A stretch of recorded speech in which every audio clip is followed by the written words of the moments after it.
ইসরায়েলে হুতিদের মিসাইল হামলা, আতঙ্কে তেল আবিব।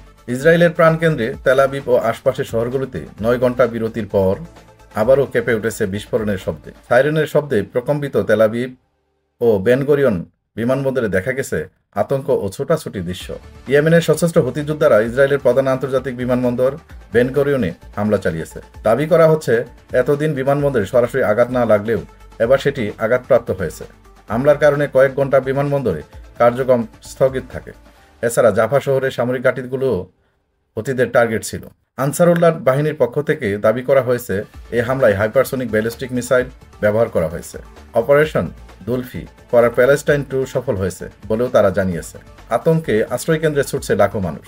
ইসরায়েলি গণমাধ্যম জানিয়েছে, জেরুজালেমে সতর্ক ঘণ্টা বাজানো হয়েছে। হুতিদের হামলা শুধু ইসরায়েলের প্রধানমন্ত্রী নেতানিয়াহুর জন্য নয়, বরং যুক্তরাষ্ট্রের জন্যও নতুন উদ্যোগের কারণ হয়ে দাঁড়িয়েছে। এদিকে লোহিত সাগরে মার্কিন রণতরীর উপর হামলা চালিয়েছে হুতিরা। মার্কিন যুদ্ধজাহাজ ইউএসএস হ্যারি ট্রুম্যানকে লক্ষ্য করে ব্যালিস্টিক ও ক্রুজ মিসাইল, ড্রোন ব্যবহার করা হয়েছে বলে জানানো হয়েছে। ব্রিগেডিয়ার জেনারেল ইয়াহিয়া সারি বলেছেন, যুক্তরাষ্ট্রের নেভি ক্যারিয়ার স্ট্রাইক গ্রুপের বিরুদ্ধে সামরিক অভিযান চলছে। অন্যদিকে 15 মার্চ ইয়েমেনের যুক্তরাষ্ট্রের বিমান হামলায় অন্তত 50 জন নিহত হয়। সেই হামলার পরিকল্পনার কথোপকথা ফাঁস হওয়ার পর থেকেই হুতিরা পাল্টা প্রতিক্রিয়া দেখাচ্ছে।